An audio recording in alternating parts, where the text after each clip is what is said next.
Berglind, 20 stiga tap fyrir Keflavík í dag. Þetta var nú alltaf 20 stiga leikur samt að það.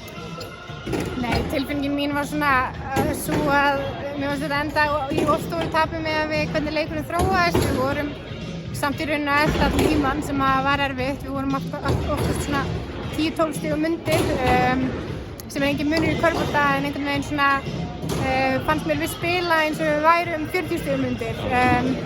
En 20 stiga tap í dag, ég meina, þetta auðvitað betra heldur en síðast við spilum út í Keflavík og við erum bara að reyna að bæta upp hverjum leiknum þannig að við tökum eitthvað gott úr þessu í dag en það líka ýmislegt sem að við getum bætt sko.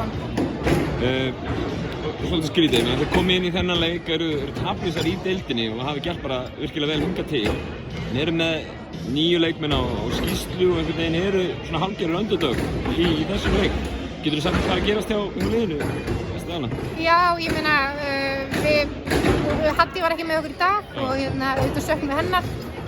Svo svona missum við Söru í villuvandræði, fekk 4 villur frekar snemma og Sara er svona leikmaður sem kemur bara með mjög mikla orku inn á völlinn.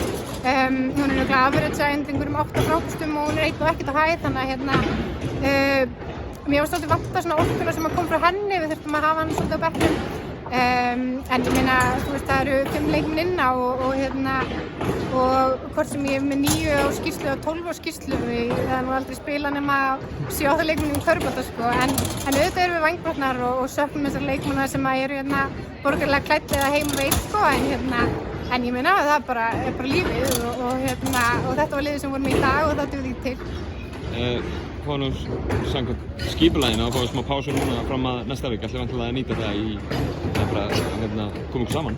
Já, það er fínt að nýta þessa pásu í að klára alla þessa ælupest sem er í gangi en já, við fáum 10 daga í næsta leik og eigum þá Fjölni og það er náttúrulega lið sem er með gríðarlega mörg vopn og verður bara spennandi að kljást við þær. Einhverja sögursögnir verður það að Valur að bæta í hópinu, getur þú gefið eitthvað út með það? Nei, í rauninni get ég ekkert gefið út með það. Já, nei, það er bara mitt svar. Það eru bestu þakkir. Já, takk.